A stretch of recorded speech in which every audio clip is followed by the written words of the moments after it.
the god of lust. Why do Kamdev mantras exist in the first place? There are mantras exist to kill people also. Kamdev is a very good thing to have. There is this famous story, he was burned by Shiva. Does it also mean that Shiva can contain your lust completely? Yes, he can.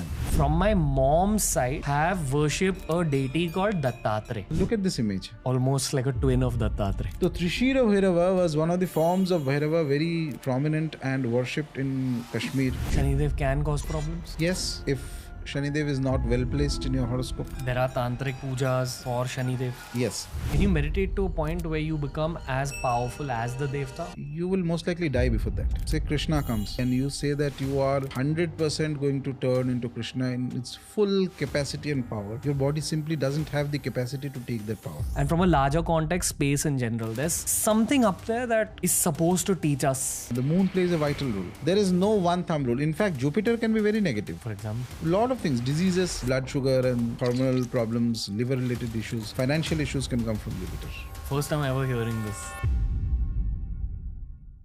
Welcome to another Rajarshi Nandi podcast of TRS. I don't need to tell you much about my all-time favorite guest. We've recorded countless episodes with him at this point. All I wish to say before you slip into the episode is that post the episode, if you want even more of Rajarshi Nandi, we've collaborated on our mind performance app called Level Supermind. He's created multiple series where he'll carry out guided meditations based on different deities. You'll be able to find those on Level Supermind. So make sure you download it. The link is given down below. As for this episode, it's a continuation of our last conversation where we began to talk about the Kamakhya temple as well as the rise of Bhairavs all over India. This episode touches upon multiple topics, but the specialty of this particular episode and the remaining episodes of this series is that we've really used our in-studio screen. So my personal suggestion is that you consume the video version of this podcast as much as you can. Even if you're consuming it on audio platforms, these particular podcasts will be absorbed better by your heart if you view the video version of it.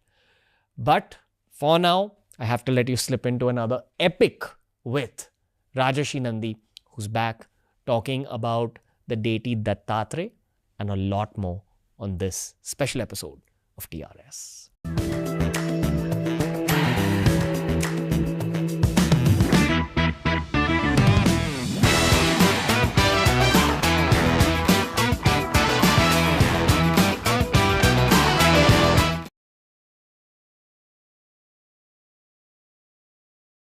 You know, in the last episode, I asked you about how you're able to use such gripping language. And then you said that you're able to just see words and construct. I have the same angle with questions. I see a question in my head and I ask. Rarely do I see a question in my head and I don't let it out. Which is why I'll move on to the next topic right now. Okay. And this is something I've wanted to speak to you for a very long time. Right. I just spoke about how my childhood's deity was Hanumanji. As is the case with countless... Other people. Yeah, at least North Indian Hindus... Right. I think every guy in his childhood has had a Hanumanji phase, at least. Right. Girl also. Now, from my mom's side, her dad, his mom, her dad, his mom, and it goes back. So my maternal lineage, effectively, have worshipped a deity called Dattatreya. Okay. I believe people only know about Dattatreya in Maharashtra and Gujarat. And even now, after years of my Hanumanji worship and Shivji worship, and even a year after my Bhairav sadhana, where I'm chanting upon Om Bhairavaya Namah every day. That's my mala mantra. But if I'm ever in tension, my first instinct is Om Namo Dattaya. Because it's so hardwired in my head.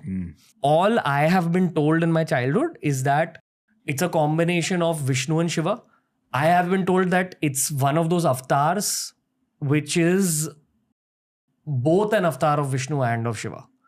That's all I know. And it has the energy which is a representation of the combination of the two energies.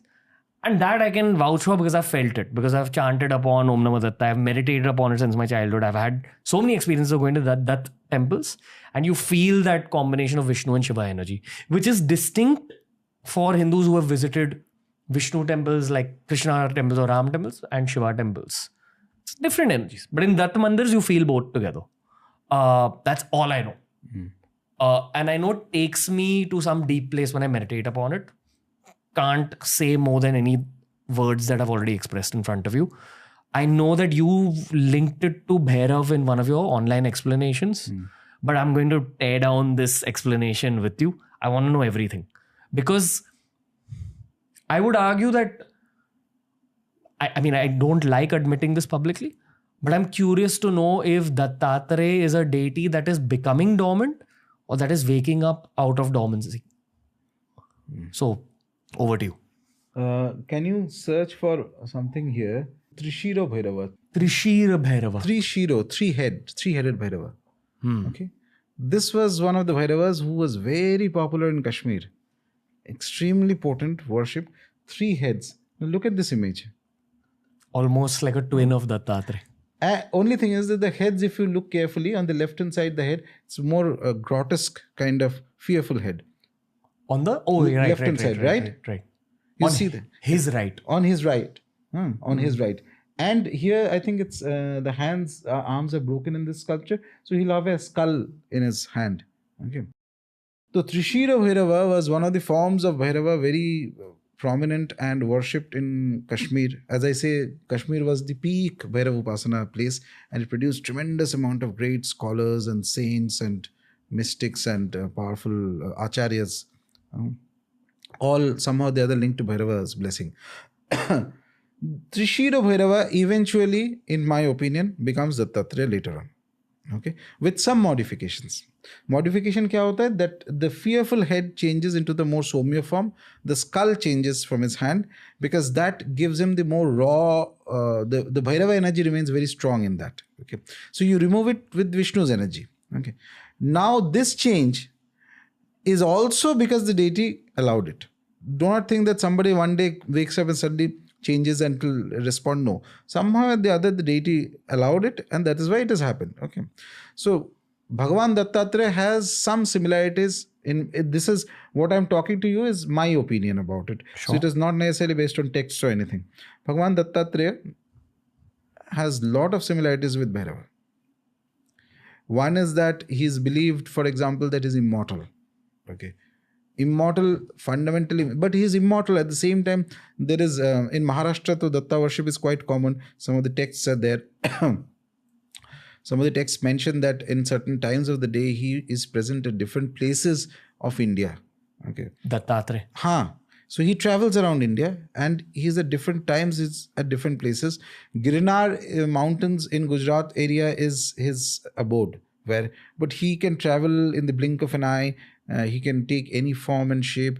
He is Bhagavan almost. Okay, but he is immortal also, which means that his physicality is there. Now, when we are worshipping Bhairava, one of the first things I had mentioned and I tell people is that he responds fast compared to other devatas. So Bhairava is somewhere close to the physical plane. This is precisely what it means when we say that Dattatreya is immortal, which means he is very close to the physical plane. He will respond faster. Okay. Number one. Number two is that because of the Vishnu element that is there in Dattatreya, and we have a story of Dattatreya's birth from Rishi Atre and all that, and he's one of the brothers of Rishi Durvasa Dattatreya and all that. But these 3 heads are also the 3 gunas. So he is somebody who can handle all these Raja, Sattva, Tama, all the 3 gunas he can handle, and he becomes Trigunatita, beyond the 3 gunas. Okay, he is fundamentally an Avadut. Avadut is somebody who has gone beyond all niyamas and dharmas. All dharma, adharma ke bhi bahar pahunch gaya jo hai. That is an Avadut. And he is immortal. He's a god basically. He's not a human being who has become immortal. He is of divine birth and he is the physical manifestation of Parabrahma. Okay. Worship of Dattatreya is very popular in the Nath Sampradayas. Apart from the worship that happens in say Maharashtra, in the local, in the families or etc. that happens. The Nath yogis worship Dattatreya a lot, specifically those in Western India. So they somehow or the other consider him to be the Adinath or the primary, the originator of the path. There is a famous Dattatreya Mala mantra, by the way, which is extremely potent. I won't mention it here. It's a long Mala mantra, means a mantra that's actually, that some technical criteria is there, but it's more or less, Mala mantras are always very long mantras, not small, very long. It could be 3-4 lines mantra. And inside it is contained a lot of his potencies and powers and his execution, what he does. Dattatreya has whole tantras dedicated to him. So my mother is a Dattatreya Bhakt. Okay. And when we were kids, if me and my sister were very hyperactive at night, you know how there's lullabies? So my mom would sing us a Datta lullaby, which goes Jai Yogishwar Datta Daya. And that's the first line that I remember. And it goes into a long paragraph. And I know the tune of it, but I don't know the exact words. But I remember as a kid when she would sing it, because of course she was also singing from a place of bhakti, both of us kids would go into a bit of a trance and we would go to sleep in that trance. I'm using the word trance for a lack of a better word. It just triggered a memory. So he is Yogeshwara and he responds fast, in my opinion. And without too much of complicated paddhatis, with certain degree of some amount of mantra and some amount of bhakti, if you club it together and you have genuine shraddha on him, some blessings can come from him. He is also worshipped as one of the gurus, eternal gurus. Okay, just like Bhairava is a guru of the tantric path, Dattatreya is also, Bhagwan Dattatreya is also considered as a guru. Okay, so these are his primary aspects. But when it comes to, if your question was, the second part was whether there's an awakening of Datta mantra, I don't know about that. I have no idea. I don't see anything more than what was already there, or any substantial dip also is not there. It's definitely not the way that Bhairava mantra has picked up. For sure. Yeah. When I was growing up, there was actually a guru from his line of gurus, like Dattatreya's lineage. His name was Prem Avdut Guru Maharaj, and we used to call him Bapuji. Okay. And he didn't have too many followers actually, as compared to modern day popular gurus that you see. But I've grown up seeing Prem Avdut Guru Maharaj. You can pull up the image. His guru was someone called Rang Avdut Guru Maharaj. And these were, like, Rang Avdut Guru Maharaj was my Nanaji's guru. I would argue in many ways that Prem Avdut Guru Maharaj was my first guru in my childhood. And I remember being in the same room as him. The practice would be that he would come visit Mumbai. He would stay at my Nanaji's house. Few people would be called throughout the day. Maybe cumulatively 25 or 30 people, and we'd be amongst them. You would get 15 to 20 minutes to go into the same room as him and just have a conversation. And he would talk to you, listen to your problems. And then he would just request that you stay in silence with him and meditate with him. That's all. And then you'd be politely asked to, like, leave the room. And that was my memory as a kid. But so much healing has happened in those sessions as a child. Like, that was where my theism woke up. My belief in God woke up. And I realized that there is a reality beyond me going to school and coming home and playing cricket. Can you type Rang Avdut Guru Maharaj? This is Rang Avdut Guru Maharaj. And his disciple, like his successor also as a guru, was Prem Avdut Guru Maharaj.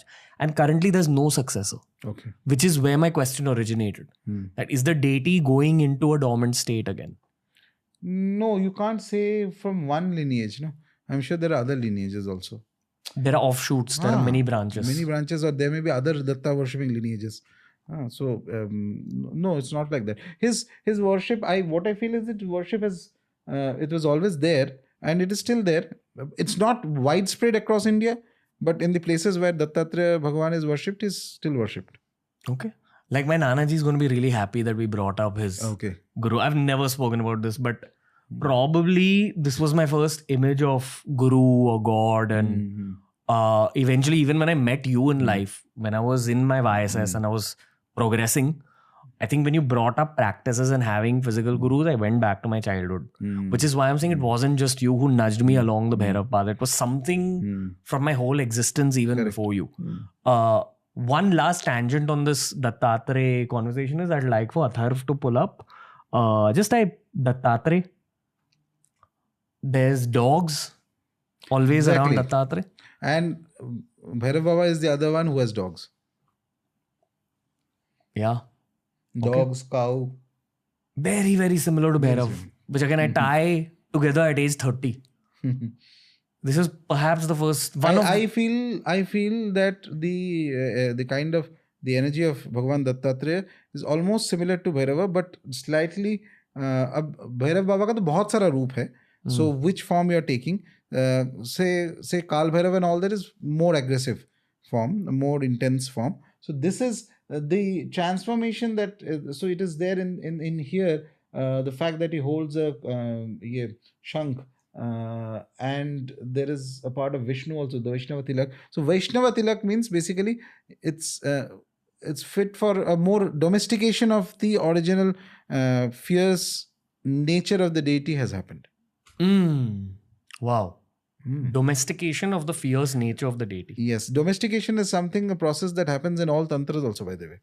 When that has happened, I mean, I feel that when I read that at the very old texts, absolutely raw. Okay, this has to be done. So dhire dhire the processes were curbed down and things like that, and a system of anukalpas came in. That's a kind of domestication of the anukalpa means substitute. So like I was explaining in that, the Dakshinachara method of worship. So you don't use mantra paddhati is all same. Dakshinachara kriyas are all same. Only thing is that you do not use for example. You will not offer karan or alcohol to the deity. Instead, it could be something else. It could be water that is rose water or something like that. That's a substitute, anukalpa. So these are, for lack of better words, or this I may not be the right word, but sort of a domestication of the very fierce energy happens, so that it's easy to connect for people at the home level. Okay. A deity is present in outer space. We have, think about this in our rituals. If you see few rituals, you'll see that one of the key things that happens is the Dikpala Puja, the 10 directional deities. Dikpal, direction east, west, like this full, all of them are there. कोई भी पूजा हो, anybody, Ganpati Homa, from Ganpati Homa to Bhairav Puja, traditionally when you're doing Dikpal Puja has to be done little bit. If you take a spacecraft and go outside, full scale, where is east and where is west? Sun to nikal gaya. That means it has a meaning. The deities who are the Dikpalas, they did not have the domain beyond that. वहाँ जा ही नहीं पाते वो लोग. They are earthbound deities. But Shiva can be there. And a higher form, where he has gone beyond even the. So these directions, time is a mental construct, right? The sun is coming up. Remove all clocks, remove everything, go to a place where no internet. What will you know when is Monday and when is Tuesday? After some days, if you don't keep track, it's a way of counting. Love how you put it. What will you know if it's Monday or Tuesday? How will you know? That's what. I think about these things sometimes. Put me somewhere in a place where there is no way to know which day, and I being lazy, I'm sure that I will not keep track.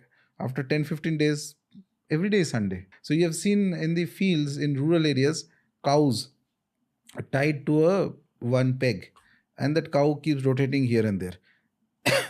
You might have seen that scene. Everybody's seen that scene. So these things, time and space, are pegs which you tie your mind so that you don't go crazy for. That you make you make sense of what is happening around you. Datta Bauni was the name of the chant I was talking about that my mum would sing to us to put us to sleep. And I would like to believe that it was quite cosmic in terms of it would push not your body but definitely your mind into another realm, and you'd probably gain sleep out of that realm. Again, this is not me marketing level, but there are sleep meditations where I've used the same concept. Like I've done a whole lying down meditation where I've made the user visualize that they're floating in a cloud, Right. which finally makes its way to the moon. Because I've read so many spiritual books over the last 9 years in order to fuel the content for the show, that I know that there is some spiritual significance of both the sun and the moon, and from a larger context, space in general. There's something up there that is supposed to teach us something about our reality. I don't know what Tantra says specifically about the moon, but is that a subject you've explored? No, not specifically, not just Tantra. So moon and sun have their own significance when you look at it from the Jyotish point of view, which is allied to Tantra and not just Tantra, in the normal, the Vedic and the Puranic Upasana Paddhatis also. Because Jyotish is finally the eye. It gives you an insight, which is remarkable in my opinion. So the moon is the representative of all emotions. Moon is the representative of the mind. Moon is representative of the mother. Okay. So these things are important. Moon is the representative of Devi. So this, because the moon has its own phases, from the Pratipada to the Amavasya and then Purnima, etc., all the phases that it goes through. Accordingly, there are Nitya Devis, there are accompanying goddesses of the main deities depending on the phases of the moon, like that. Moon is extremely crucial because your mind is extremely crucial. If your mind is your friend, then you can do a lot of things. If your mind is not agreeing with what you're trying to do, what lifestyle you're leading or what work you're doing, etc., then it is obviously going to hamper your spiritual practice and hamper everything. You're saying this all from a Jyotish perspective. But this is important even in the sadhana perspective. As in?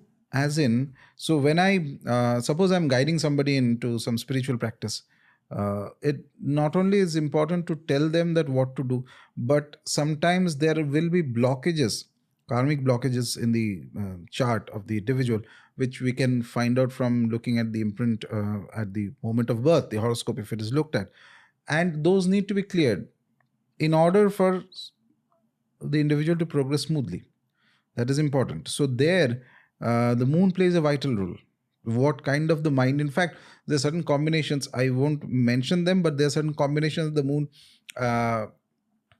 certain placements of certain grahas connected to the moon, which I have seen help people to do Bhairav Upasana very fast.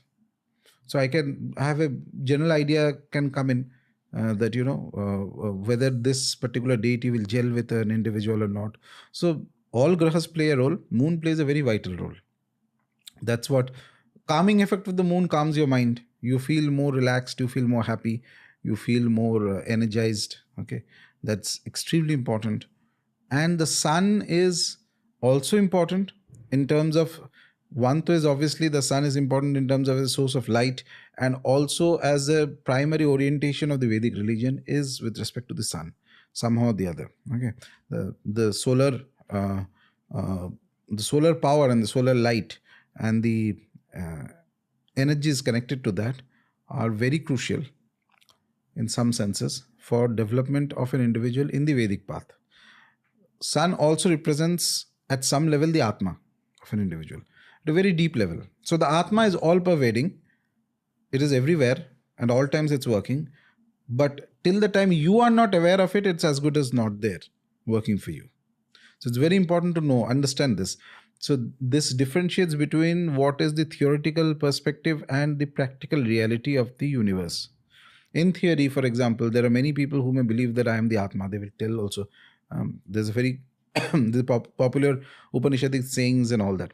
But the point is, if you have not experienced the Atma, if you're not living in the Atma, these are all statements that have no meaning. Okay. So you start being truthful to the reality that you are in, not to an imagined reality that you are not in. Sun is either your Atma or your ego. Fair. We speak a lot about Shani Dev. Yes. And that is a segment I wish to break down with you in this episode itself. Okay. But before that, I'm going to ask you about the other cosmic deities, for lack of a better word. Okay. Surya Dev, for example. Perhaps I would argue is a deity that is quieter now than it was in the past in Sanatan Dharma. Yeah, so multiple factors come into play. Not only the will of the deity, but there is also the karma of the people. Just like an individual has a karmic imprint, a nation, a race of people may have a karmic imprint. So at one point we had the Surya, the sampradayas which were solar worshipping sampradayas in India, but all that is almost gone now. Hardly anything is left. Though a little bit of sun worship, actually Surya Argha and all that still goes on at an individual level. It is not very organized. Neither is it the primary sort of form of upasana that is there at this moment. So it can be a combination of multiple factors. One is that maybe the deity wills it to go backwards in terms of sort of the influence it spreads at the moment or at a particular moment in time. And also it could be additionally certain events that have caused. So there is also both. This is happening anyway. So there is a set of events that is happening, which destruction of the sun temples and all that and things like that. One that happened, the famous temples we had, I think in Pakistan there was a very famous sun temple which was destroyed, and other places, or Kashmir perhaps. This is in the medieval age. Yeah. Okay. By invaders. Okay. So the question comes in that yes, why did it not revive with that same vigor again after that? Okay, because temples of Shiva were also destroyed, temples of other deities were destroyed, but more or less Shiva upasana continues, right? Even if in spite of destruction continues. So sometimes it's possible either the deity may withdraw, or also there may be other factors like the karma of the people do not allow worship of this deity after a point for some period of time. So there are multiple things that are possible. Okay. Lots of tangential questions. The only sun temple I've heard of now is the Konark Sun Temple. Yeah, so that's kind of in a dilapidated condition. Yeah, so there was one in I think Pakistan or somewhere. There is to be a very famous sun temple that was destroyed. Is there tantric practices with the sun? I don't know if there were any specific practices, but worship of sun, solar deity, brings about certain things. For example, it brings a lot of fame. And the Sun Temple of Multan, exactly. So this was that's its state right now. Yeah. It barely even looks like a temple anymore. No, it's nothing. It's just broken structure. Is it wrong for us to say that? No. I'm not being insulting towards whom. It doesn't exist anymore. It doesn't exist. It's been destroyed by the invaders long back. Why does Kamdev, the god of lust, because karma is lust? In a way. Some Pleasures. people the god of pleasures. Why does it exist in Sanatan Dharma in the first place? Why not? That's such a powerful force. In fact, Dharma, Artha, Kama, Moksha, there are the 4 goals that are put for life. So Kama is already included among the objectives of life. It's not even something you don't look at it, not like that. So it's there. So there's a deity. That represents that feeling, that thought. Yes. And in fact, there is this famous story, he was burned by Shiva. And then he was rejuvenated, but without a body. Right. Okay. So basically that means that it's more of at the level of thoughts. So lust or desire comes at the level of thoughts, not necessarily in the sense of a physical presence or something. It's in the realm of thoughts that it happens. So which means that even brahmacharya is to be maintained at the realm of thoughts first. Does it also mean that Shiva can contain your lust completely? Yes, he can. The higher forms definitely he can. There's no question about it. Because the morals of all these stories are actually guidelines for modern day upasaks. Yes, but not as simple guidelines as you think. There is more complicated guidelines also involved in this. It is not always a guideline. It is more of sometimes the spiritual reality is being told in the form of a story. What do you mean spiritual reality? That lust is without a body. That means that it is actually a thought that comes in. So which means that if somebody says that I want to maintain brahmacharya, then your brahmacharya starts at the level of thought. If you are not able to control your thought, and if you are just maintaining physical brahmacharya, just a matter of time it's going to break. Why do Kamdev mantras exist in the first place? There are mantras exist to kill people also. Kamdev is a very good thing to have. But what would that mantra's effect be effectively? To bring about to not only to experience. Those mantras can be used in order for increasing an environment where you have more opportunities for experiencing pleasure. Somebody wants to have an experience or something like that. I'm assuming if those who have done Kamdeva mantras. Are you able to look at a mantra and break down the meaning a little bit? Sometimes, but it's not a process that should be done if it's a Vija mantra in public, because it's only for specific people. Back when I was trying to deep dive into why Kamdev mantras exist, I came across this word called sammohan. What is the meaning of sammohan? Infatuation. Okay. Attachment. Like a crush on someone. Yes. To bring about some degree of desire and attachment on somebody else for you or for the person who is doing the sadhana or the mantra. And there must be some kind of ritual which involves... No, it depends. It can be ritual, it can be just mantra japa also. As in you just do the same japa of the Kamdev mantra. Not Kamdev mantra. Sammohan can be done through many mantras of many deities. Okay. But what is the side effect? Side effect means in what sense? Is there a side effect? Yeah, if somebody gets attached to you, फिर normal side effect जो है वो तो होगा. इसमें तो there is a second and third order effect of that is everything that you think about. Like the mantra is not going to determine that for you. Like a love story will begin. Perhaps. Maybe not also. You may end up somebody I know tried this once on something. Uske baad he started regretting because the other person was like, oh, it becomes that it can end up into that kind of a stalking syndrome or something beyond your control. Damn. All this exists. Everything exists. This is the closest to what the West terms as spells. Spells are a bit like mantras, but our mantras are a shastra, so it's more complicated than normal spells. That same book I was talking about in the last episode, where I bought a book on witchcraft to understand it, and this was after our episode, because I just figured that Tantra is actually a global phenomenon, and we talk about it from a Shastra perspective, but other cultures talk about it in their own ways, like Celtic culture, whatever, South American culture, shamanism, they have their own versions of rituals and yantras. There are spells in European witchcraft which are somewhat like Sammohan, where it actually involves crystals. You're supposed to take certain colored crystals, certain kind of flowers, keep the person's photo on a particular night where the phase of the moon is in a particular way. Like it's very connected to the moon, and then chant upon that. And they've given those chants are in English. It's not even Latin or any ancient language.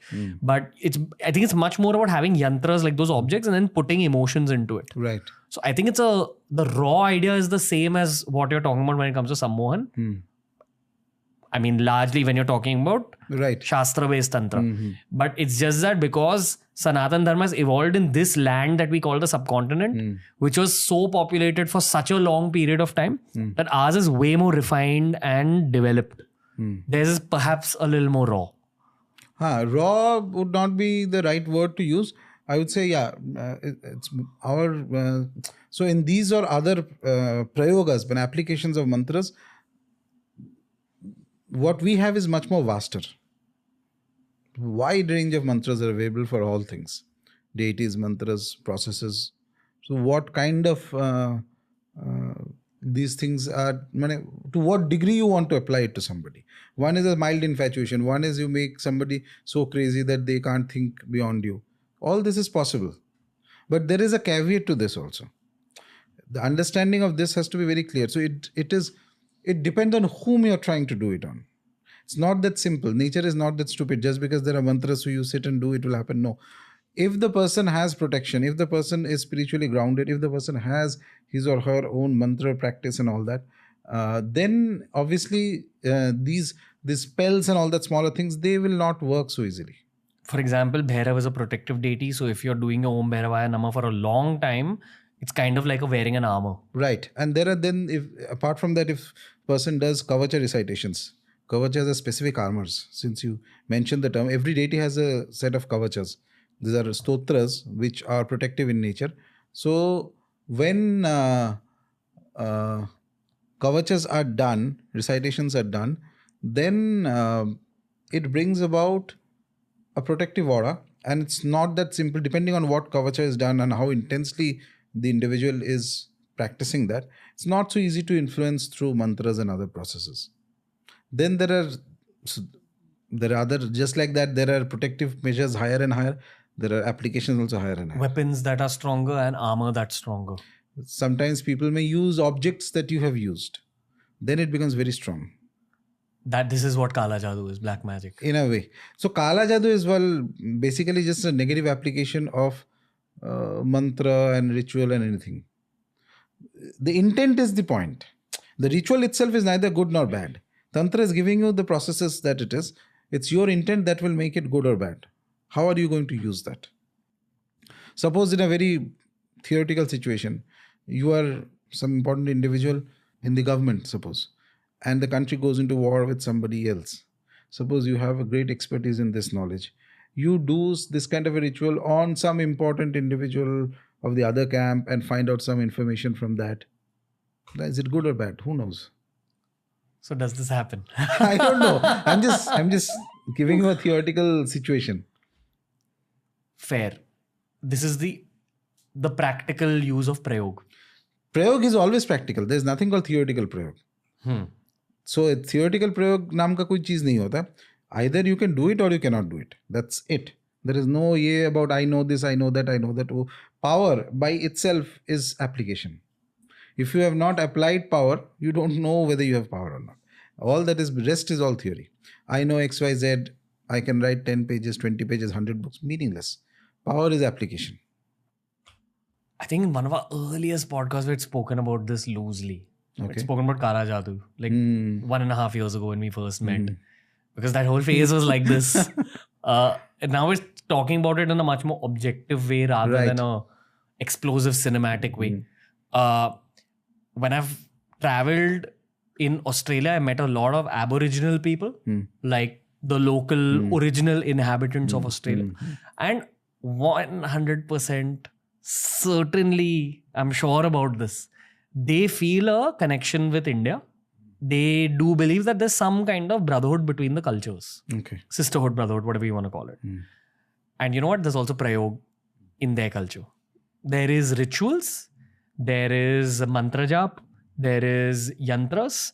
There is prayog. You can use certain combinations to have an effect on reality. Yes.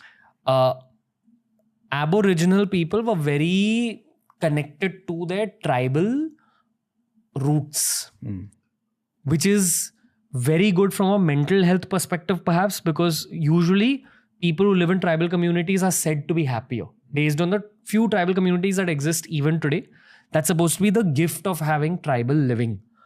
The downside is that you can't defend yourself against the modern world and modern technology. For example, you're still using swords, shields, spears, and then someone can shoot you. Perhaps it can pierce your shield. And that's exactly what happened in Aboriginal Australia 200, 300 years ago, and it wiped out the whole civilization. And there's still a lot of generational trauma associated with that wipeout. The thing is, I do believe there's a very soft and slow wiping out of tribal culture happening in the subcontinent as well. Gradually it's happening. But tribes have existed everywhere, including Mumbai. Like even if you go to the RA forest now, I think there are some tribes which were the original inhabitants of RA forest. Okay. But that's as far as it gets in urban metros. But because I'm talking to Rajarshi Nandi, the reason I'm summarizing all this about tribal living is for the sake of talking about tantric origins. Now again, if we take a step back even from Shastra, we've evolved from Stone Age man. Like at one point we were cavemen. At some point we evolved and became hunter-gatherers. That's how we migrated. Would you disagree with this? No.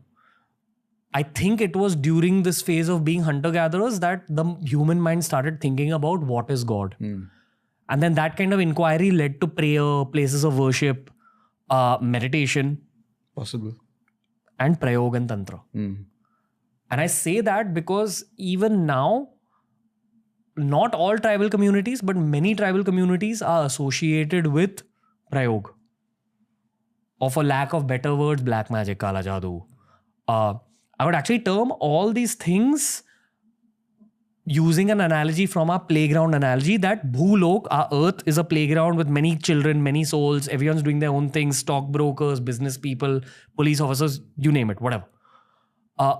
But if you know certain secrets of the playground, you're able to manipulate reality just a little bit. And that's effectively what Prayog is. Like you see a kid that you want to affect that other kid. If you know how to manipulate the fabric of reality, perhaps you can do it. And this is what I think tribal societies discovered way back. And that's what evolved into the Sanatan Dharma that we know today. It got more and more refined over, I would argue, lakhs of years. Now the question I'm asking you is very specifically about Indian tribes. I don't know if you've had interactions. Not much. But tell me, go ahead. And the Northeast in general. Very less interactions, almost none for that matter. But yeah, that is there. But before that, so what is a prayoga? It's an application. So you pray before your exam that I pass in this exam at good marks. That's also an application. You get the good marks. Everything in the world is prayoga. Everything. The whole purpose why people came into religion in some way or the other is you have to affect reality. Altering the fabric of reality. Yeah. Your reality at least. Some or the other. Yes. And then in that, if you come with a negative intent that you want to harm somebody, harm without... So this is... we have to look at it in the context. So unfairly harm somebody and you use various techniques to do that, then that is going to cause, obviously, that is what is generally termed as sort of black magic. But the point is, these things can be done. It's there in not just tribal religion, it's there in all religions. Yeah. Every religion has it. There's not a single religion that does not have it. And both the good and the bad aspects, by the way. It's not just the bad. Okay. So when we are saying that applying something, there is a good aspect to it also. There are many good aspects of applications. That is what is when a Jyotish chart is being read and there is something, some dosha, some error is there, some needs to be done. So they recommend to you certain pujas to do or certain activities to do. That is also some kind of an application of power to change your reality. The fact is, when you combine certain mantras with certain yantras and then certain practices, there's a release of energy and it's about what you do with that energy. Yeah, and there you have to know exactly. So there the expertise in knowing lies in knowing that which exact deity, which exact mantra, what exact process, whether it's a homa to be done, whether it's something else to be done. That is where the expertise lies. Everything is there. The kitchen is there with all the materials. Whether you can make something fruitful or tasty out of that, that's where the capacity and competency of the individual lies. Can you meditate to a point where you become as powerful as the Devta, or you'll never actually reach that level of power? No, fully you cannot reach. Fully it's out in human body you cannot reach. Your body is a limitation. Your body will break down. If you contact with the deity, if Kal Bhairava comes, suppose, fully, not even Kal Bhairava, let's say Krishna comes, okay, fully, and you say that you are 100% going to turn into Krishna in its full capacity and power, you will most likely die before that. Your body simply doesn't have the capacity to take that power. Once on one of our past podcasts, you had mentioned the stages beyond Nirvana. It was in the works of Sri Aurobindo. How deep have you gone into that subject? No, let's talk generic. Okay. Let's talk generic. But yes, these are definitely there. There's no question about it. It's once you experience them, if somebody experiences them. But this is not for everybody. Okay. Just so that the understanding is clear, when you're growing up in India and you're studying Sanatan Dharma or studying yoga or even studying Buddhism or Jainism, you're always taught from the Sattvic perspective that the goal of all our Indic religions is to reach the point of nirvana or moksha. in my eyes, that is an exit ticket from the playground that we've been speaking about. Right. And this playground that we're in contains suffering, even if you choose the life of a monk. Right. Suffer you will have to. That's the given. This is that exit ticket. This is basically the ticket that everyone is internally dying for, but possibly even doesn't know yet. Fair? Fair. Largely fair. But there are possibly stages of evolution, like checkpoints beyond nirvana. Yes. And that happens in higher realms, a more important playground. And for very special souls. Not for everyone. No. So for an average person who keeps meditating, keeps doing upasana over many lifetimes and actually earns that exit out. So what is your goal? You want to exit, so that becomes your goal. From Bhulok. Or the general idea of nirvana is complete cessation of your existence. Which means that not only the suffering goes, the joys will also go. Oh, okay. Oh, ऐसा नहीं कि I won't have the suffering but I'll have the enjoyment. No. Enjoyment and suffering both come side by side. So you will finally be into, I don't know, whatever that zone is. So basically you're completely out of the system. So therefore these things which we identify as a human life, things like that, none of this will be there anymore. That sounds nice. Who knows? Maybe it's nice. It's just indescribable in words. Perhaps. Because truly, what is joy also in the first? And the descriptions are all will be more verbal than actually real, in my opinion. So there's a limitation of words. After some point, words are not sufficient. How can you describe something that you have not experienced? If you have never seen an apple, you can use 10-page essays and all, still can't describe it properly. Exactly what it is. How does it taste? Neti, neti, neti. नेति नेति तो यहाँ तक चलेगा, वो भी नहीं चलेगा. At that stage too, it is like beyond. But instead of exiting from there, how about you transform yourself through upasana and become like a reflection of the deity? What do you think that truly means? What will happen to your reality? Like there's consciousness in your eyes and your mind looking at me. There's consciousness in me looking at you. You go down your path. You're a Kamakhya Devi Upasak. I'm a Bhairav Upasak. Suppose I advance. Suppose you advance. And hypothetically speaking, we both cross nirvana. And then you're saying that you go even further and you become a reflection of the deity. What are you seeing from your consciousness? What am I seeing from my consciousness? So first of all, when the idea is given that somebody has gone beyond even the state that is known as nirvana, so you that is cannot be done by your free will. Some higher power has to will that this particular soul has to experience this. So then only it is possible that they will enter into the absolute state of nirvana and then may again come back into the human consciousness, but in a completely transformed manner. Okay, absolutely transformed.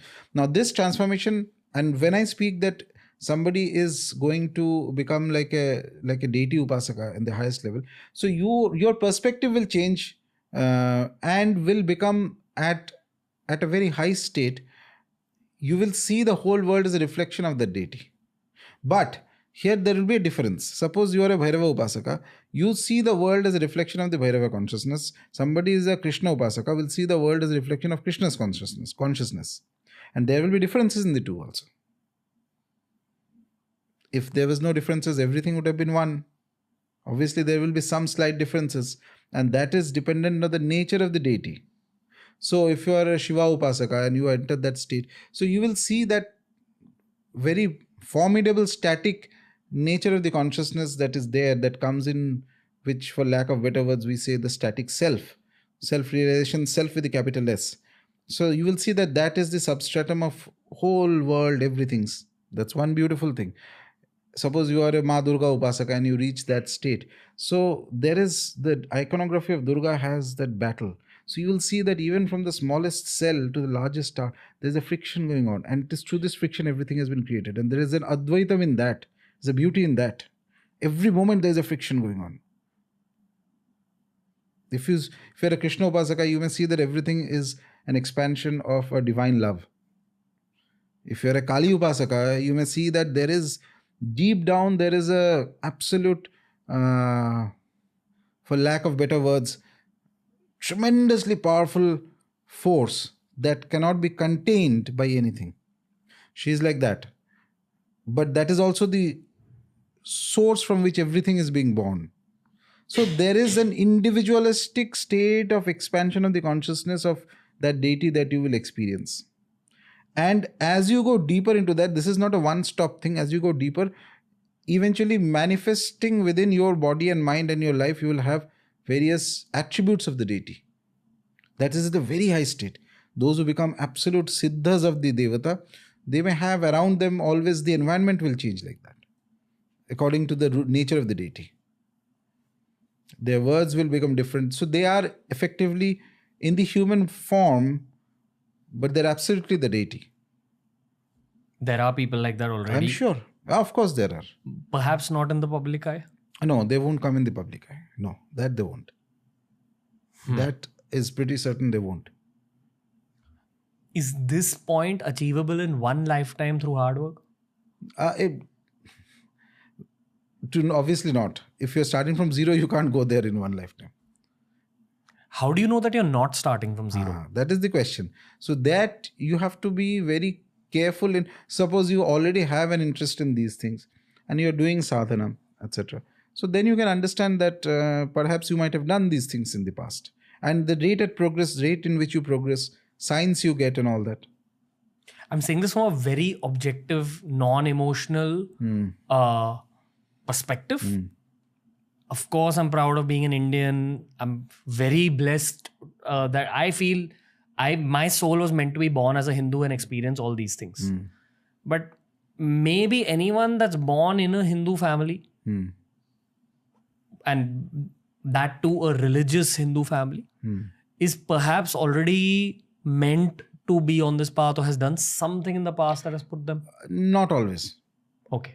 Not always. So there are two things. One is the religious family and one is a spiritually oriented religious family. There are two differences in the two. Not just a blindly ritualistic. So not blindly ritualistic, no. Rituals are important, but through the rituals you have to have that sense of adhyatma. Transformation. Yes, and you have to believe that there is a sense of. There are many good ritualists I know who have the sense of adhyatma, and then there are ritualists who are just blindly doing something like textbook copy paste and all that. They're not interested in anything more than that. Okay. Do you think that the textbook copy paste thing also benefits you? It benefits. It is creating something in a small manner. It helps. It's like that. So these things are there. It is like there was one very interesting incident in the life of in the I think the diaries of Shamacharan Lahiri, who was the Kriya Yoga founder. So there was one incident I had read where some Pandit in Varanasi, very scholarly man and all that, wanted to take Kriya initiation. And he had read a lot of scriptures. He used to come and then keep telling him this scripture means that and this writing is there and that paragraph means that. So he used to very enjoy explaining Sanskrit verses. And Lahiri Masha used to very calmly listen to all that. And a housewife who lived close by one day came and asked that I also want to take initiation. After a few days, a good tithi came and he told that housewife that you come with 5 fruits, and he gave her, I think, some money and said that day you come and give me this money. Okay, yeah, and give the initiation. To this gentleman, he didn't say anything. And people were like, Arey, you are not giving him Diksha, he's such a learned man and all that. No, Lahiri Mahasaya was a very elevated yogi. He is not ordinary. So he just calmly said that he has entered into this field for the first lifetime. First lifetime, what happens is you want to show off. I know so much. I know this scripture. I know this language, that language. She said this lady has been practicing for 3 lifetimes. The moment she starts Kriya, her experiences will just open up. Okay. Very dry question for you. What's the gift of being born as a Sanatani? You have been born into a culture that is the most sophisticated spiritual culture ever seen on planet Earth. I have not found anything in any religion, not the specifics, but the fundamental idea, the core philosophical idea, the practice or the application, that is not already somewhere or the other, in some form or the other, present within Sanatana Dharma. And the vastness of the processes, the methods, the philosophies, it's like a library. It's the most comprehensive design that has ever come up. What do you think is the downside? downside is not in Sanatan Dharma. Downside is in the practitioners of Sanatan Dharma. I feel that's a different topic altogether, but I had spoken about it somewhere else, I think. I felt that from 1947 after the independence till at least 1980s or maybe even middle 80s and all that, Hindu society by default relegated religion to the sideways and dharma and practices and all that, and became more materialistic, perhaps in the understanding that somehow that is the fulfillment of life and ye to chalta rahega. And that was a very wrong step to do, and whose repercussions is already affecting India in various places. And thankfully, there is a new generation which is much more interested in these things now that is coming up, which was clearly not there even 20, 30 years ago. 20 years ago, if you spoke about religion in an average town or something, I'm saying, in an urban setting, so you'll be looked at, people would be more suspicious of you. Yeah. I remember writing an Om on top of my exam papers and I got into trouble for that in school. I got made fun of. But in retrospect, at age 30, I don't see a problem with that. I wasn't trying to demean any other religion by doing that. It was just for myself. It was probably some sort of self-confidence inflicting thing. Yeah. Just before an exam, you write a small Om. I remember being made fun of so much. I remember being made fun of for praying once after a car accident. It bothered me a little bit then, not because it hurt my ego, because I questioned the reality of the guys making fun of me in terms of, do you not believe in this? Do you not see the greatness of God? I think as life went forward, some of them still make fun of me, but most of them have wrapped their head around the thought of God, or perhaps even the thought of Sanatan Dharma. I do believe that Gen Zs are way more spiritually open than people my age. Yes, correct. That I've seen. All over India, I'm talking. We see that on social media, and data tells us the same. I used to be scared of creating spiritual / religious content in 2016. Now when I create it, I know that it's going to explode on the internet. But it was created with the same intention. It's just that the times and the deities are possibly allowing times are changing. it more. I don't have any more questions today. Is there anything you want to bring up? Because we spoke about a lot of different topics. No, not specifically, except that I think it's good that there is a lot of people who are doing the simple Bhairava mantra, and it's going to increase and it's going to cause a strong impact among people in coming times. I have one more question. Yes. This popped in mind. This is possibly the last segment of this episode. 2024, we did a spectacular numerology 101 episode with Sanjay Bijumani. Okay. That episode had gone hyper viral. Happened last year. I remember him saying something about 2024 adding up to 8. I know that numerology is a bit of an extension of Jyotisha. Is there power in numerology? I'm sure there is. Numbers do determine the fabric of reality in some ways. Indicative of reality. Okay. I've read this repeatedly in articles, newspapers, lots of astrologers talk about this. That they say that 2024 is the year of Shani because it adds up to 8. Do you have anything to say about this? No, not like that, because that's too generic. Okay. So generic in the sense when an individual is under the influence of a specific graha, the best way to go about it is to look at the individual horoscope and determine. So these things that come in, so even in the astrology columns in newspapers and all that, those are actually very generic, and those are not even useful to that extent, in my opinion. I mean, people love reading it, which is a different matter altogether.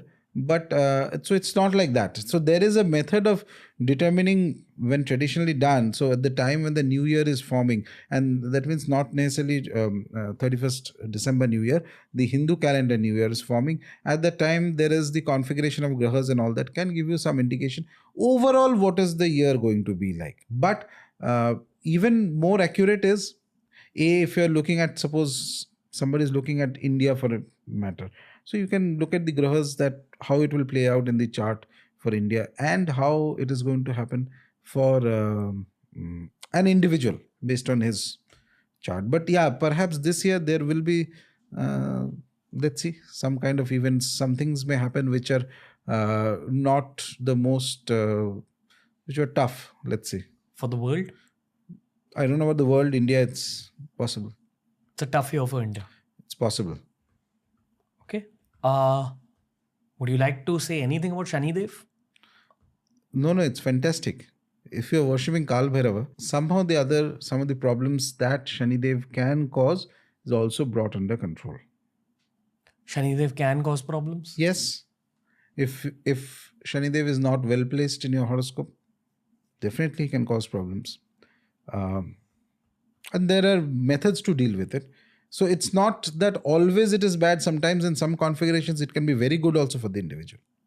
So that depends on the individual chart. So there is no one thumb rule that works for everybody. For some people, Saturn may be the Shani Dev, may be the Graha that can bring them up from a very ordinary level to an extraordinary level.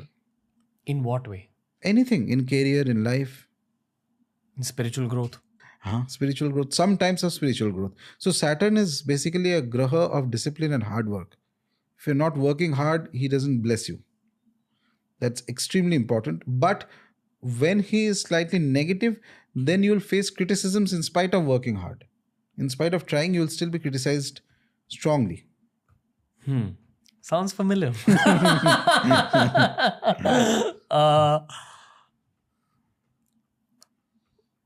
Everyone knows two terms from Jyotisha nowadays. One Sadesati, and the second is Shani Mahadasha. These two terms have become highly popularized lately because of negative connotations, honestly. Would you like to expand on both these thoughts? So Sadesati is the 7.5 years is the phase that it takes for Saturn to pass near your moon. So when that happens, it can cause some sort of a difficulty in your life, and the difficulty, the specificity of the difficulty will again be determined by the nature of your horoscope and the grahas close by, and which is the Saraswati number, whether it's the first one or second one, things like that, many things. But more or less, as the generic perception is, when Saturn and Moon come together, Moon is a very emotional kind of graha and Saturn is a very dry planet. So they don't gel together too well, to put it that way.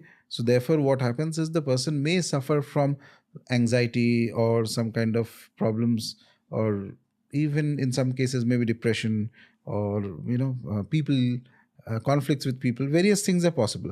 But this is again a generic statement. It may not exactly happen that way. It depends on the horoscope. Could a Sadesati be positive? Yeah, it can be positive. I've seen cases where Saraswati had the least effect because they were running through a positive dasha at that time. Okay. And Shani Mahadasha, which supposedly lasts for a long time. Yes, but again, this is the same thing. So these things, it's not about being scared or anything. First, you have to understand what is the position of the graha in the horoscope. So is it good? Is it bad? If it is good, then why would you be scared of it? Then it is going to give you good blessings. There are people, famous people, who have done extremely well in Shani Mahadasha because the Saturn is well placed. So it's too intricate a subject to just dismiss as binary. One should not have a very generic idea about Jyotish.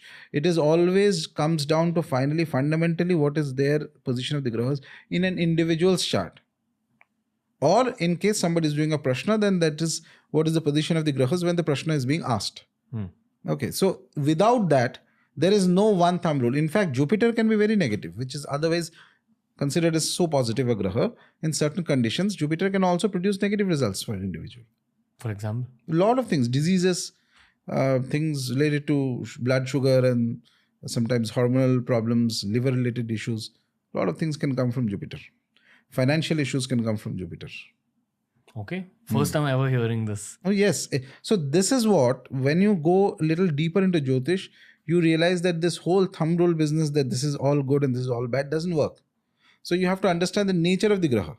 Nature of the graha will work, which means somebody's Saturn dasha is going on and Saturn is not in a retrogression or in some other combinations are there. basically it is an indication that he will have to work hard. That's again a very generic level, but which area is it going to happen? Where is it? Is it affecting your home? Is it affecting your workspace? Is it affecting your marriage or relationship?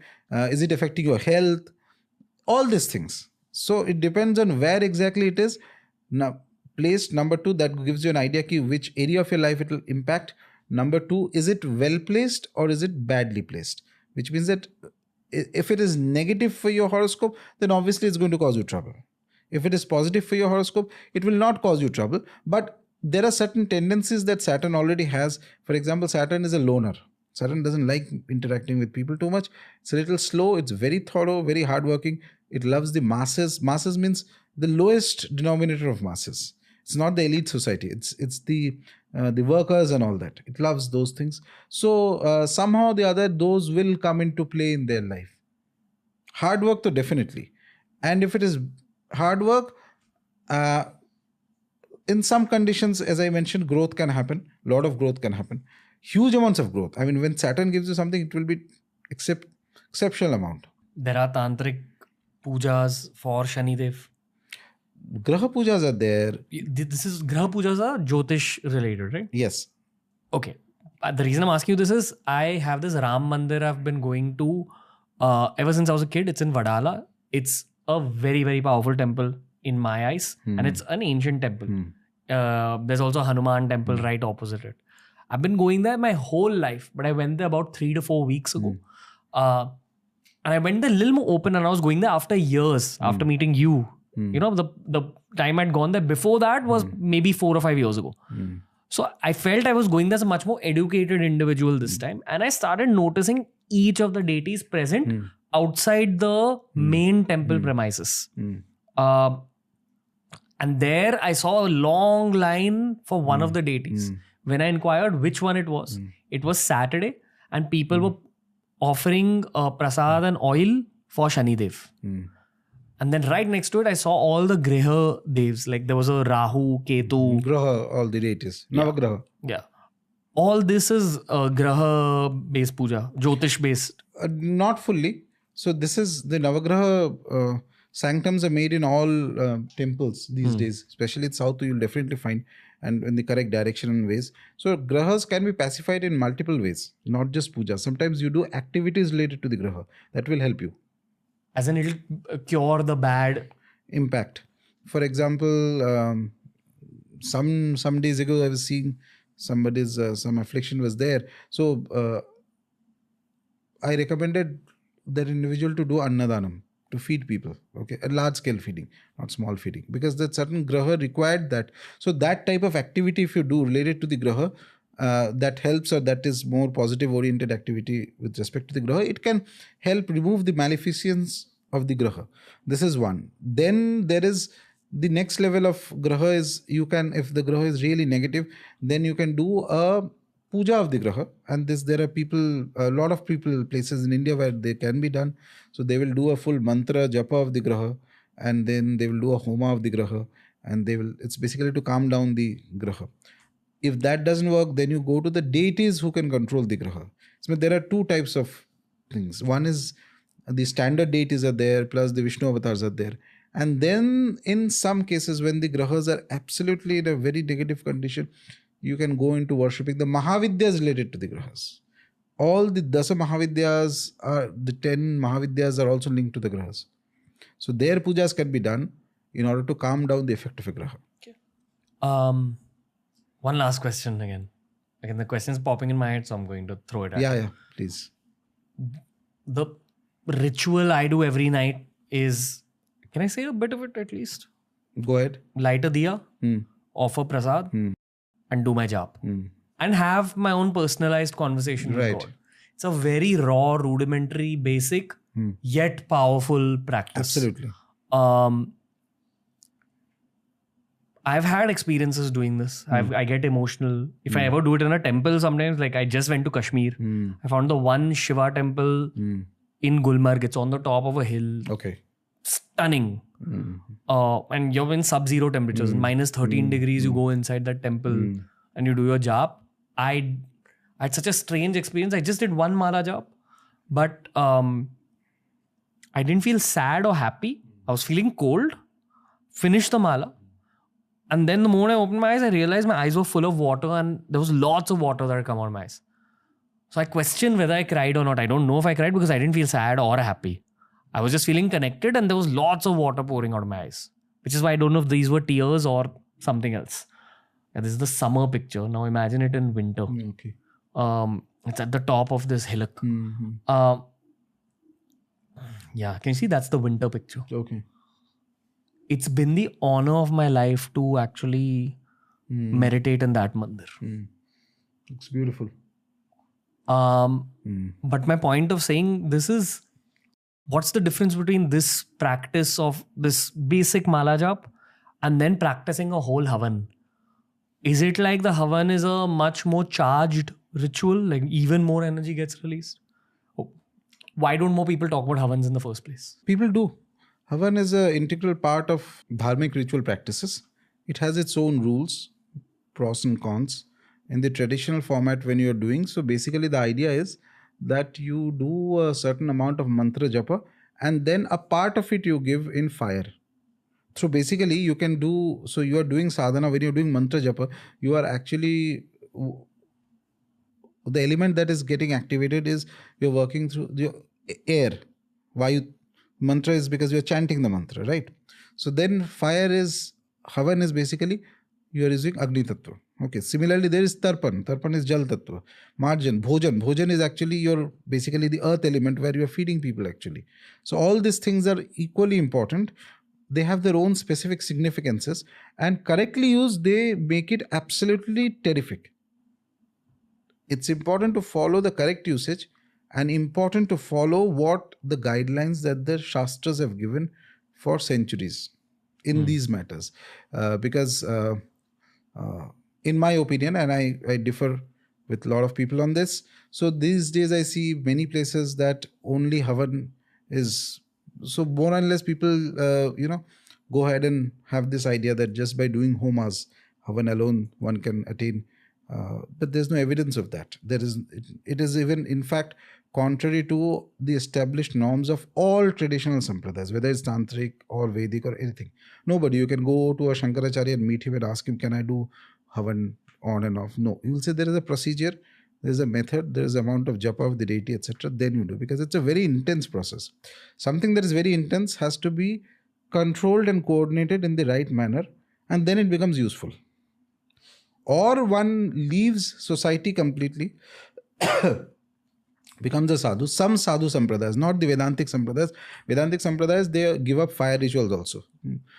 In certain other sadhu sampradayas in North specifically, after many years of sadhana, the guru may allow you to keep something known as dhuni. Dhuni is a 24/7 fire. Okay, and it is extremely potent. But remember, it is not for a householder, it is not for any other average person, it is for somebody who has the capacity to handle it. Fire is very powerful. Extremely potent method of upasana is fire.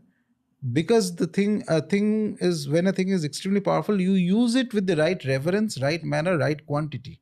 This whole thing is very important. Japa is important, fire is important, tarpana is important, certain deities are there.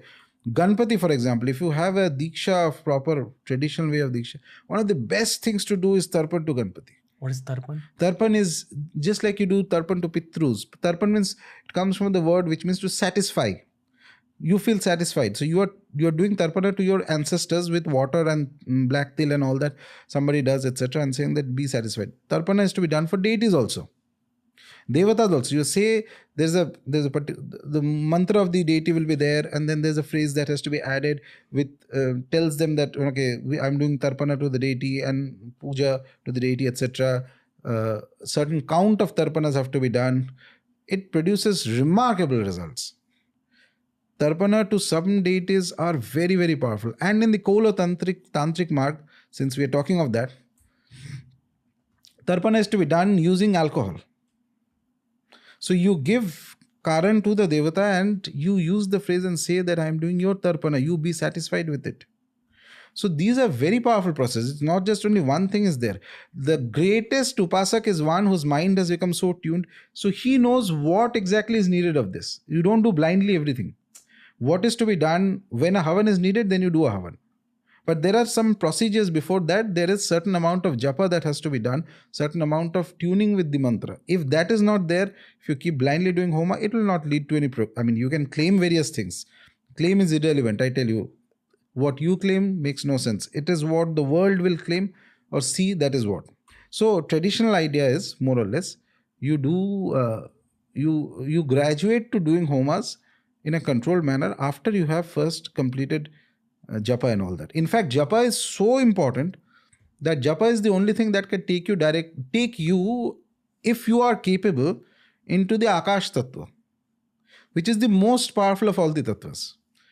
It will, Akash Tattva, entering into the state of the Akash Tattva is not possible while doing homas or tarpana or other things. When you say entering the state of Akash Tattva, do you mean astral travel? No. It's a change in your consciousness. During japa, it is possible. Not always, those who can do it. Yes, if somebody is that elevated, that he's 24/7 in that state of the Akash Tattva, then whatever activity he does, whether he's doing a homa or whether he's cooking something, he's in that state. That's extremely rare. The reason why japa is so important is only during intense japa only, and japa could be nama japa, mantra japa, whatever you're doing. For days and days and days, you can enter into a state of the Akash Tattva. In the state of Akash Tattva only, you understand the true potency of the mantra of the Devata. Akasha is very vast. It is present everywhere and it is nowhere. It is the subtlest of the elements. Other elements have some wind, you can feel the wind, right? Fire, you can see the fire. Water, you can feel the fire thing. Earth is stable like that. Akasha is none of these, and yet it is more powerful than all of this. Ether. For lack of better words. Only when your japa enters into that state, your meditation enters into that tattva, connects to that, then you start having the actual experiences of the deity. It is without the Akash Tattva, you are still at the struggler level. Okay. There's a lot of people who gained from your Bhairav Sadhana explanatory video.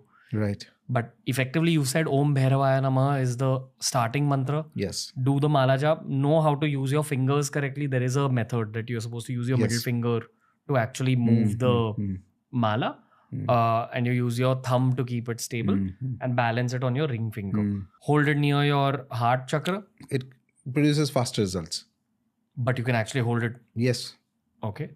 And try constantly visualizing that the mantra / the deity is being imprinted into your heart area. Yes. This is the base level beginning of the Bhairav Sadhana. Just ensure you have the right kind of mala. Right. Rudraksh mala is fine. Okay. Can I ask you some of my own Q&As, FAQs related to this? I try doing it in front of my fire, in front of my altar. But obviously that's not possible all the time. If I'm traveling, if I'm in a flight, sometimes I'll do it on the flight. But I try visualizing at least that there's a flame in front of me. Of course, my mind wanders while I'm doing the job, but I try bringing it back to Bhairav. And I try doing a certain number of malas every day.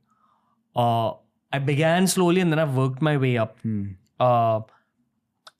What do you think of 5 malas a day? It's fine. It's good enough. Starting stages, carry on that. So basically, what I tell is that whatever you're doing, even 1 mala also, keep doing it. On Ashtami Tithis, do more. Okay. So keep a track of the Ashtami Tithis. Yourself find a way to find when is the Ashtami. You can find it online easily, it's available. Krishna Paksha Ashtami Tithi specifically. Once a month it will come. So whenever that Tithi comes, before that, 1-2 days before that, mentally prepare yourself. That day do more japa as far as you can. Some people do lot, 40-50 malas also they do. Okay, some people will do 100 malas also of this. It will take 2-3 hours, 100 malas. But it's up to the individual. It's not necessary that you have to do that. Say you're doing 2 malas or 3 malas daily. On Ashtami you do say 11 malas or 12 malas or 10 malas, something like that. Does the speed of chanting matter? If you're doing large number of counts, then obviously you have to do it at a faster pace. Om Bhairavaya Namaha, Om Bhairavaya Namaha. Yes, yes. Okay. So certain moments in the sadhana will make me do it slowly. Yes. I'll want to do it out of the pleasure of doing it slowly.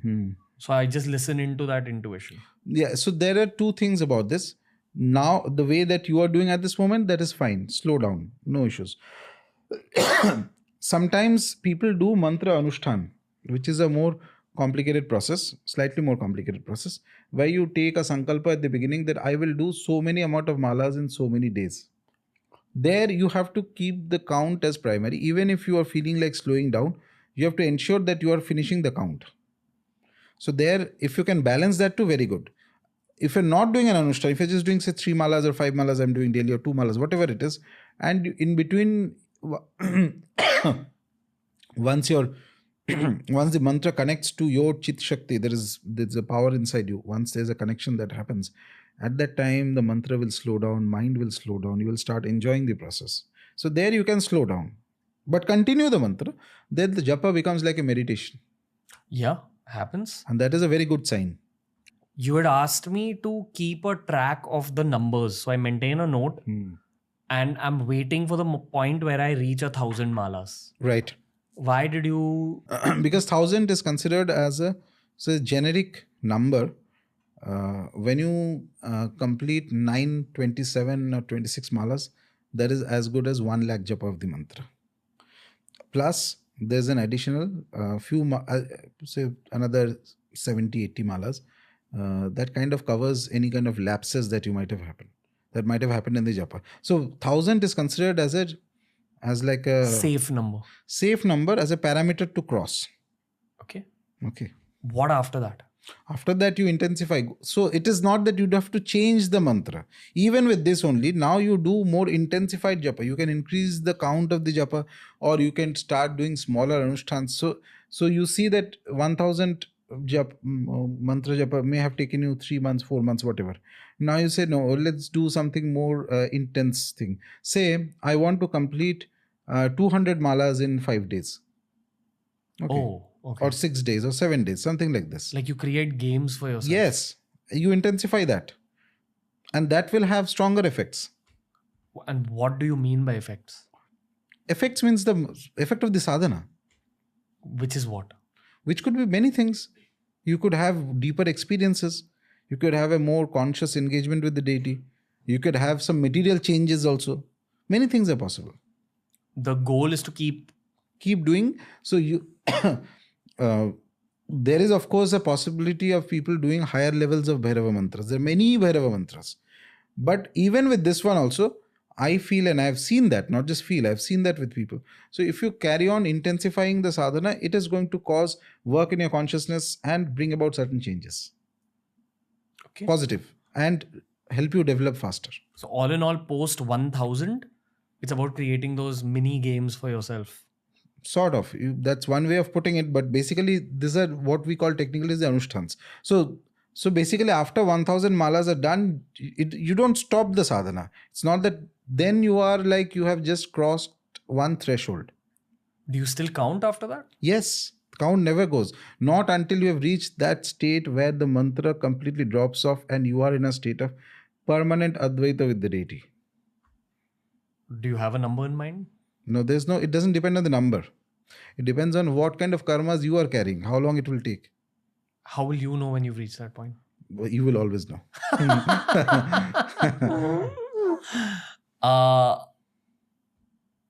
There are more potent mantras than this. Yes. And that will come to you from a guru. Ideally, it should. There are restrictions on those mantras also. The japa of the mantra requires some other discipline in a way. And those mantras I recommend only for people whom I am guiding in a more personalized manner. Okay. Otherwise, but Om Bhairav. So my point is this: don't have a fascination that just because the mantra is more complicated, I'll gain something more like that. It's not necessarily true. Even the simplest mantra, if done with a lot of concentration, discipline, and for sufficient time, will produce strong effects on the individual and open the path for the individual. When you speak about the word concentration, yes, I visualize an image of Kal Bhairav in my heart. And occasionally I might visualize the mantra in my heart. What else does concentration mean other than what I've just said? No. Concentration is not the visualization part. You can visualize so many things. You can visualize a white light also. You can visualize If you have been to Kal Bhairava temple and you have seen Kal Bhairava, you can visualize Kal Bhairava there, that Vigraha also. That is very good to visualize. Concentration means lack of deviation. Okay, because your head will run to your problems. And the break of concentration is an indication that there are multiple karmas still there, which breaks your concentration. The more the karmas are done with through the japa, through the practices that you're doing, as they are getting fulfilled, erased, or removed from your balance, the deeper your concentration will automatically happen. Okay. I'm a Punjabi guy. The women in my life, my mother and my sister, are my sources of inspiration in terms of, I think it runs in my blood to protect them. It's just Punjabi dude nature, North Indian guy nature. There are days where I'm worried about my mom and my sister, and I might do one mala for them. Is that an effective way of praying to your deity? That's an effective way of praying to your deity. And I don't count it in my own japa? No, that's perfect. That's the right... Yes. Okay, cool. You can even light a... So if you're... if you want to pray for somebody, to do something additional, you can light a specific diya in their name to the deity, to Kal Bhairava. Light a diya and say that for whatever is your prayer, X, Y, Z, whatever the issue is, you tell everything, and then you sit and do some japa. That much to definitely you can do. Whether he will listen to you or not, that is up to him. That much you can definitely do. Okay. Is there any other FAQ you get from this zone of questions related to this basic Bhairav Upasana? Yeah, I think also other things are about mala and stuff like that. Okay. All right. That's it, sir. Thank you. Yeah. Fantastic episode with Rajarshi Nandi.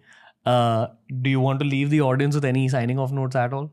No, just that you carry on your mantra japa, and as you do, you will, I'm sure, progress and your path will open up. And may the blessings of Lord Bhairava be with everybody. May the blessings of Ma Kamakhya be with everybody. Jai Bhairav Baba. Jai Ma Kamakhya. Jai Ma Kamakhya. Jai Mata. Chalo. That was the episode for today, ladies and gentlemen. You are not ready for the next 2 episodes of the series. They're entirely related to the Divine Feminine. The next episode is about Kalima. The episode after that is about the Dash Mahavidyas. Both are extremely powerful episodes. In fact, when we were recording those episodes, there was a very different energy in the studio. That's all I'm going to say right now. For people who've already consumed any of our episodes with Rajarshi Nandi, you know exactly what's coming our way. But trust me, the next 2 episodes of the series are the real meat of this whole series, in my opinion. Even though these episodes were fantastic, the next 2 are even better. But until they're released, what I will suggest to you, if you want more of Rajarshi Nandi, please go check out our mind performance app, Level Supermind. We've collaborated with Rajarshi Nandi to bring you multiple deity-related guided meditations.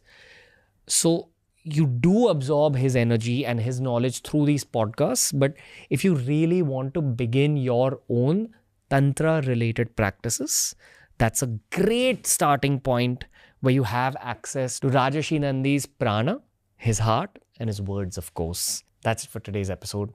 Look out for the next episodes of this series. Rajarshi Nandi will be back on TRS.